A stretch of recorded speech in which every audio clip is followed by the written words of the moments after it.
Self love এই কথাটার সাথে অনেক বেশি পরিচিত। তো এই সেলফ লাভ কথাটার মানেটি কী? মানেটা হলো এটাই যে নিজেকে ভালোবাসো।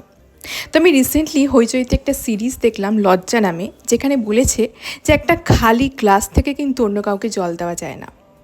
কথাটা যখন শুনলাম আমার সত্যি মনে হলো সত্যি তো তাই। নিজেকে ভালো না বাসলে, নিজেকে ভালো না রাখলে সত্যি কি অন্য কাউকে ভালোবাসা যায় বা ভালো রাখা যায়, বা সেই মানুষটার থেকে কি সেই সমান ভালোবাসা পাওয়া যায়? যায় না মনে হয়।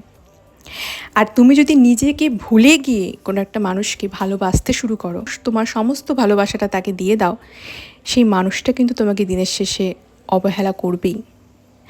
আর এই সেলফ লাভ কথাটা কিন্তু শুধুমাত্র আমাদের বয়সী মেয়েদের জন্য নয়, সেই সমস্ত মেয়েদের জন্য যারা হয়তো এখন কারোর ওয়াইফ বা কারোর মা। তো সবাইকে ভালোবাসার ভিড়ে নিজের পছন্দ, নিজের খুশিগুলোকেও কিন্তু মাঝে মাঝে একটু প্রাধান্য দিও।